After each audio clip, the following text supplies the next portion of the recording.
everyone and welcome to another Rubber Dance Design Team tutorial. Today I'm going to be looking at stamping with acetate and using our acrylic stamps to do that. I've chosen to use the Antique Botanicals stamp set and we've got a sentiment from Something Wonderful. So I'm going to be making two cards and you can see that these images are quite vintage looking, but the card itself looks quite modern, and I love this effect that we've achieved by stamping on acetate and colouring using acrylic paints.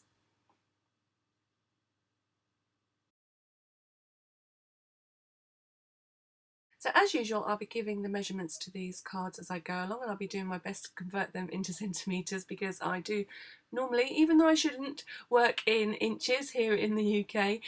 We are definitely slow to convert. I think mainly because we buy a lot of cardstock from America, so we're working with 12 by 12 sheets of paper.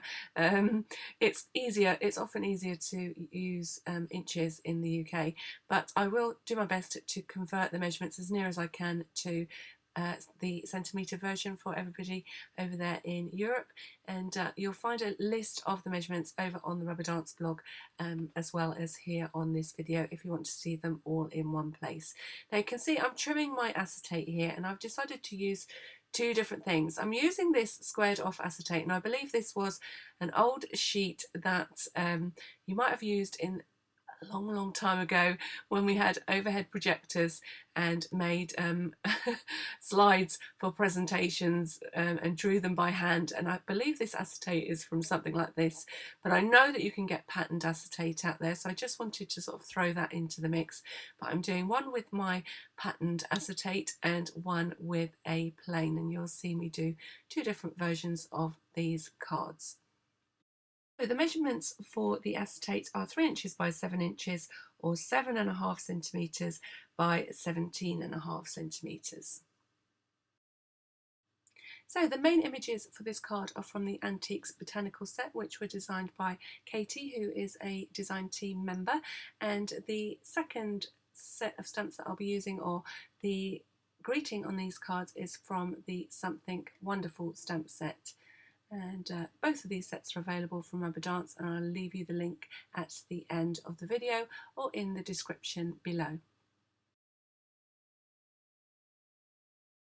Whilst I'm chatting to you a little bit about the ink that we're going to be using today for stamping onto our acetate, you can see that I'm checking out a couple of pads that I've had in the drawer for quite a long time, and I'm going to need to refresh them because they've dried out a little bit, and I need to re-ink them. So StazOn is the kind of ink that you want to use on an acetate or shiny surface. It's got a sort of spirit base, so that, or an alcohol base, so that it dries fairly quickly, evaporates quite quickly.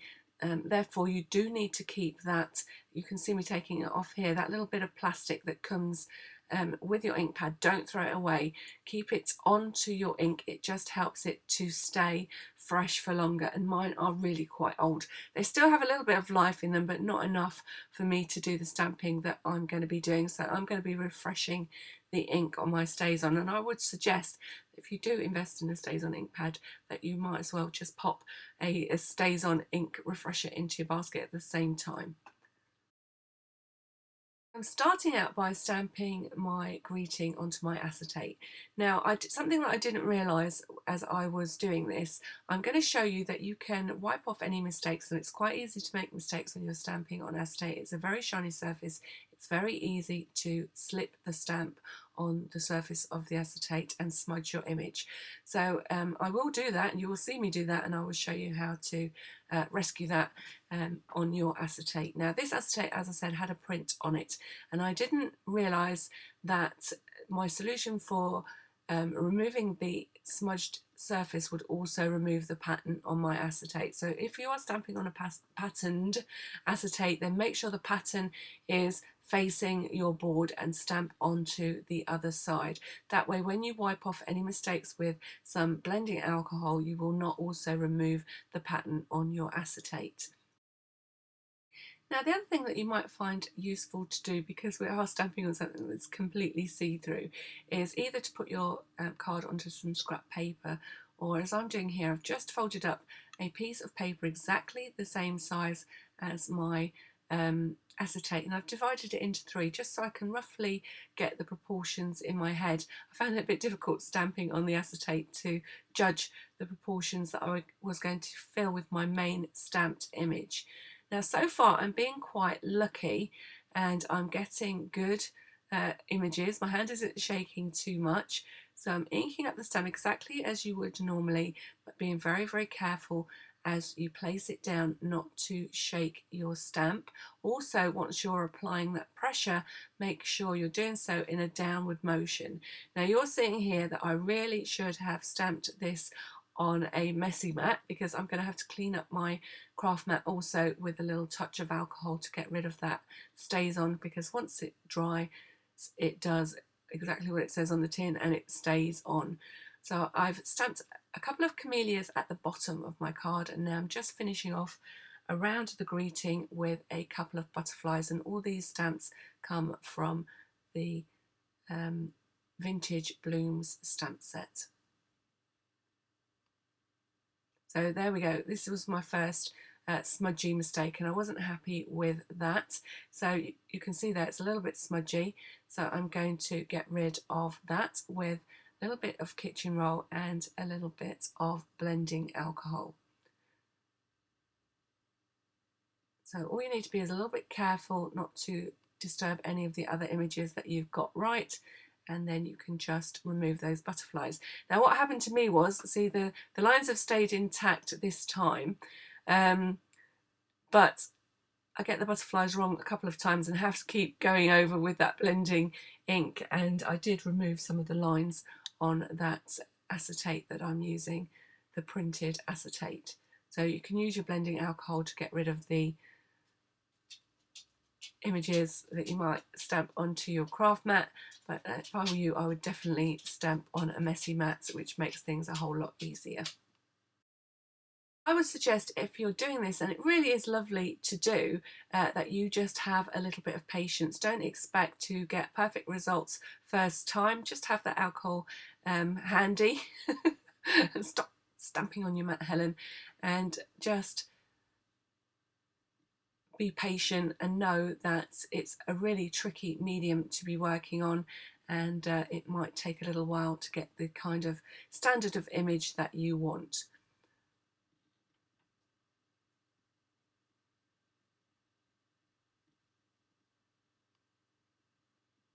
So I'm coming in this time with a different set of flowers, and this set of flowers has a little bit of text at the bottom. You just saw me removing that with the alcohol.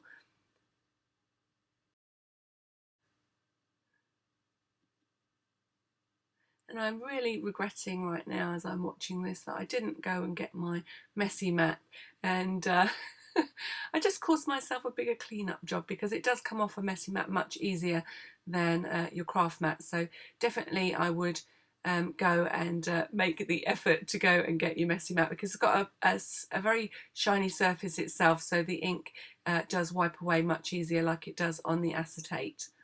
So you can see it's taken me a little while to get it off my craft mat. So I know that it looks like the stamping on the acetate is a lot of fuss, but actually it isn't. It really is a case of just being a little bit patient, and I do like to leave in the fact that I to make mistakes on my stamping in particular. I wouldn't say I'm the world's best stamper. Like I said, I have got a bit of an unsteady hand, and I am a bit messy, so it's quite easy to smudge things, and it's always nice, particularly for beginners, to see how to correct mistakes when they happen. And you can see here, this is what I told you about, where I've used the alcohol a few times now, and I'm rubbing off that stamped image that's already on the acetate. So if I'd flipped my acetate over, I wouldn't have had this problem.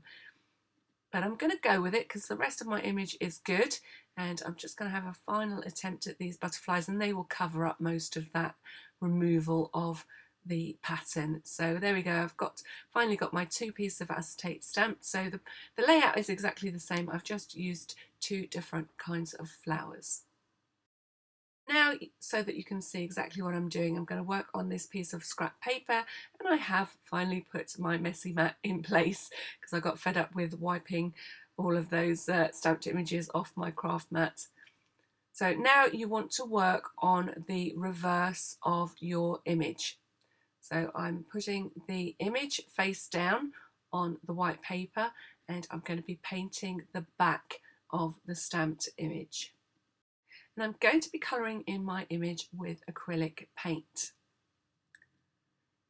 Now I'm not doing anything too fussy as I'm colouring in these images. Obviously this one's a little bit more delicate to colour in because of the nature of those fine petals. So I'm literally just colouring over the entire flower head, just paying attention to where those little petals are. So I'm using a nice fine brush and a normal acrylic paint. So you want a paint that's probably got a little bit more body. You don't want it too runny, otherwise it will run on your acetate. So most acrylic paints have got a fairly thick consistency. If you're having trouble with the paint running, then I suggest you try a different kind of acrylic paint. I'm also not trying to cover up every single little bit of black, because you will see once I turn this over how much coverage you actually get.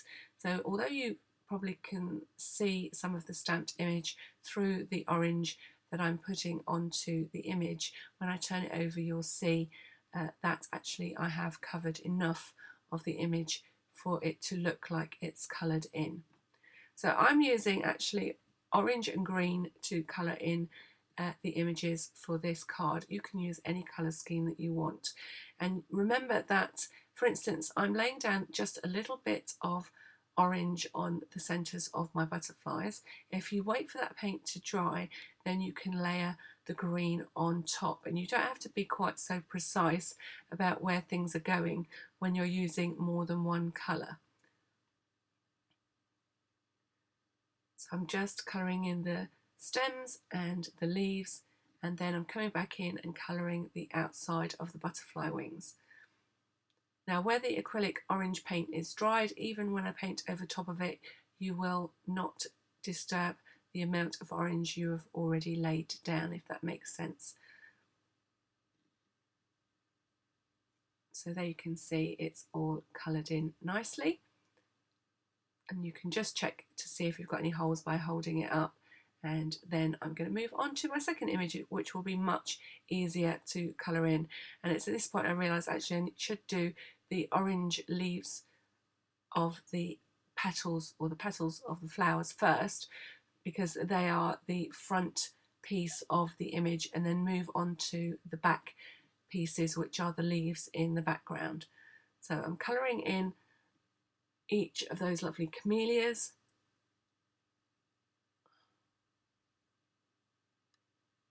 You can see it doesn't take much paint to do this. You don't have to just stick to one colour if you don't want to. You can have all different coloured flowers on your picture. Just be aware to let things dry a little bit before putting another colour on top. So again, just tackling the centre of the butterflies.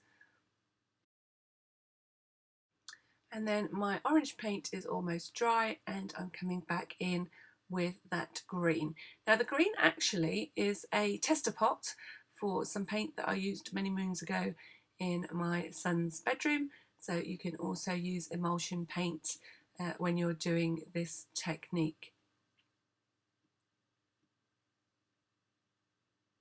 So basically any paint that will stick to a piece of acetate, and you can use that to colour in your images. You can see I'm not worried about going over the edge of my petals because it won't show. The orange is underneath and will show on the image, and any green that goes over top of it will not show. So it's also quite a forgiving technique if you're not the world's best painter. So just speeding things up a little bit, and I'm sure you've got the gist of what I'm doing, and filling in the rest of those images with my green paint. So another thing that I wanted to add before I let this whole panel dry off was some splatter. I'm quite into splatter at the moment, so I've got a little bit of paint that I'm watering down now, because you need your paint to be a little bit runny in order to splatter it, and then I'm tapping my paintbrush against a pencil and just randomly adding a few orange dots about the place, and then I'm going to do exactly the same with the green. So you may wish to let this dry a little bit before you add the green splatter, but I'm going ahead and I'm just adding a little bit of that green. So if any orange dots touch any green dots, you might find that they blend together a little bit. If you're not worried about that, then you can splatter both colours at the same time. If you want to make sure that there's absolutely no chance of that happening, then let the orange dots dry and then carry on splattering. Now you can see that I used my finger to get rid of one big blob that I didn't want, and I'm just using my paintbrush now to get rid of another one that made the butterfly look a little bit strange. So you have got options. Again, if your splatter doesn't go quite according to plan, if the rest of your image was dry, you could use a wet wipe just to you know, remove any little splatters that didn't quite work or go according to plan. So once your images are dry, you can see we're going to layer them onto some white cardstock, and suddenly all that work comes to life, and you can see what a great technique this is. It's quite a modern look, and considering I'm using vintage stamps, I think it goes quite nicely as an alternative way to use the stamps. Okay, so I'm using white to layer underneath my acetate image. You could use another colour if you wanted to, but I'm going with white, and then I'm creating a white card base. So this was 8 inches square and scored at 4 inches.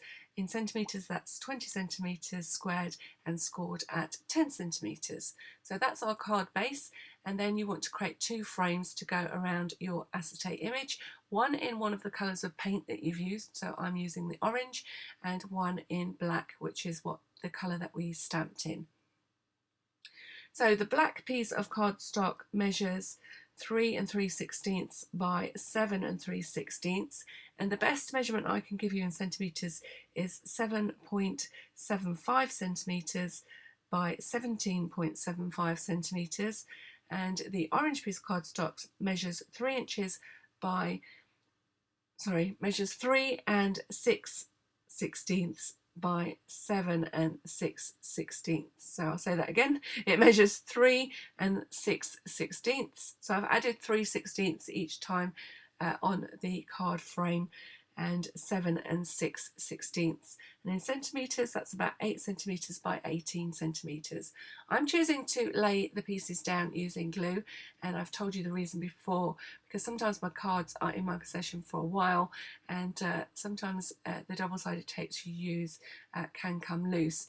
But if you're sort of sending this fairly quickly, then double-sided tape is fine. And then I am going to add the black frame, and I'm just working out how I'm going to attach all the pieces. So I've got my little piece of acetate lined up on the white cardstock, and I've got my black piece of cardstock. And then carefully holding all those layers in position, I'm piercing a hole in each corner.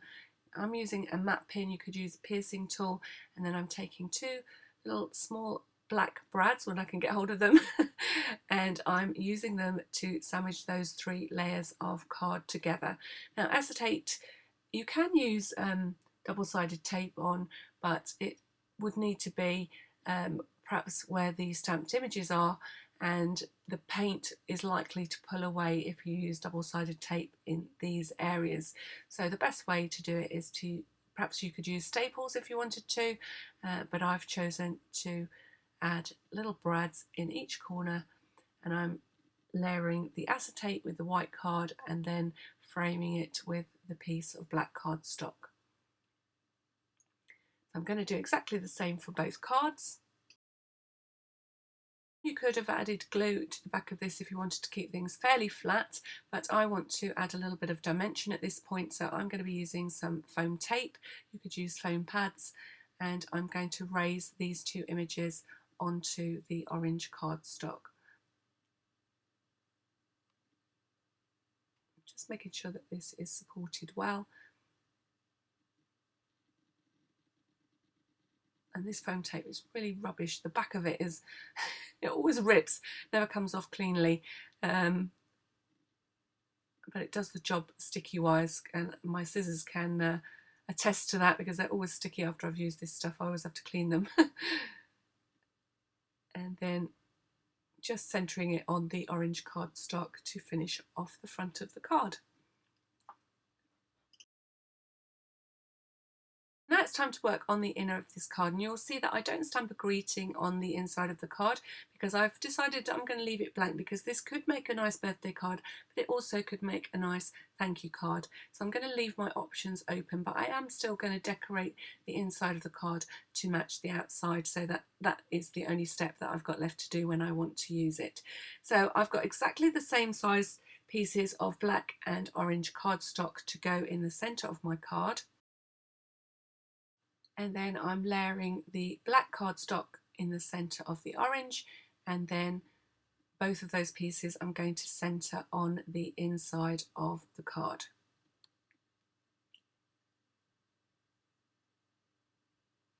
And I'm really liking this colour combination. It's really vibrant and it makes a very happy card.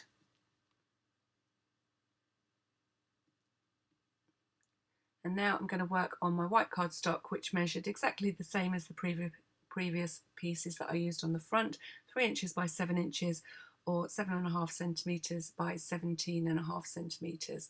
And I'm just going to add one of each of the flowers to the bottom right hand corner of my cardstock. This time I'm using a black archival ink. I don't need to use stays on here. And then I'm just stamping camellia in the corner of one card, and I'm not sure what these are, some kind of daisy or marigold maybe, in the bottom right hand corner of the other. So the insides will match the outsides. Now I did think I might colour these images in with some orange and green ink, but I've decided to leave them as they are. I quite like them as they are, and I'm just going to add a little bit of the orange and green splatter to bring the colour to the inside of the card. So out with the orange and green paint once more, and make sure that your main card is well out of the way, because you don't want to spoil it now by splattering the front of that as well. And I'm just adding a little bit of orange and green splatter to each of those cards. And it just does the trick of bringing a little bit of the colour that's on the front of the card to the inside without having to go to the trouble of colouring in those images. And I quite like them in the black and white. They just add a nice touch to the inside of the card. Okay, so once your splatter is dry, you can add those inserts to the inside of your card. And that's it, 2 cards complete and a fun technique explored. So I hope I've given you enough information that you can try this technique out for yourself if you haven't already. It really is fun. It does look quite modern, I think, so even if you're using old-fashioned stamps or vintage stamps as I have here, they really do work well with this sort of slightly more modern take on colouring them in, and I hope that you've enjoyed the technique enough to give it a go for yourself. So this is the splatter on the inside of the card, and here are my 2 finished cards outside in my garden. Now it does look a bit shady here, but I did have to find a shady spot because the sun kept reflecting off the acetate. So although it is gorgeous and sunny here today, I did have to take these photographs in the shade. It's the garden where I'm going next. Whilst this video is finalising, I'm going to go and get a bit of that sunshine and do a little bit of pruning in my garden, as everything is starting to grow now that the weather's turned a little bit warmer here in the UK. But before I go, I do want to say a really big thank you to everybody that has supported me in my recent try to get onto the Graphic 45 design team. I don't hear until the end of the month, so I'm still keeping everything crossed, but I did want to say how much I appreciated all the good wishes and all the support when I posted my original blog post for stage 1 of the audition and the follow-up video that I posted for stage 2. So there's some stiff competition, but I'm keeping my fingers crossed, and I'm really happy to have your support and good wishes. So a great big thank you from me. So whilst I'm waiting, I'm going to be catching up with my rubber dance design team work, and I've got another little acetate version of a card ready to share with you. So as soon as this video is uploaded, I will get to work on that one, and I look forward to sharing more of these gorgeous rubber dance stamps with you. And if you stay tuned to the end of the video, you can click on the link that will take you back to the rubber dance blog, where you can get the full cutting guide for these cards, as well as see all the gorgeous creativity that's going on over there with my other design team members. All that's left to say, as usual, is if you've enjoyed this video, don't forget to hit the subscribe button, the share button and the like button, and I look forward to sharing some more creativity with you again very soon. Until that time, thank you for watching.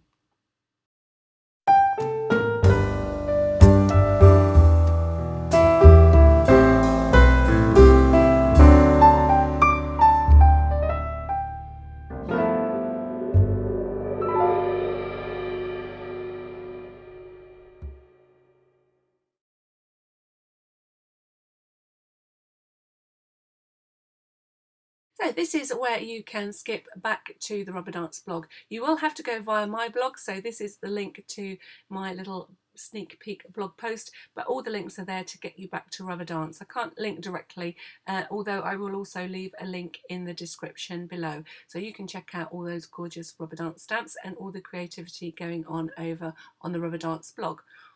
Also, I have a huge list now of videos that I've made using rubber dance stamps. So this is the link to the rubber dance playlist, where you'll be able to see how I made my travel journal, how I turned trash to treasure, and again using those stamps, those gorgeous vintage blooms. And this is a set of leaf stamps that I used in the autumn. So lots of creativity on the rubber dance playlist, and lots of ways to use your gorgeous rubber dance stamps.